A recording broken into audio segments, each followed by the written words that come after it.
Alzi il braccio e torna, ti guarda immobile e dà un sorriso da bastarda e tra le stelle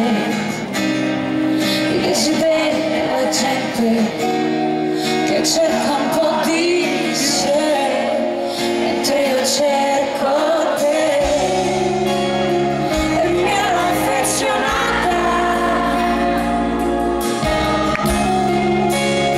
mi sono immaginata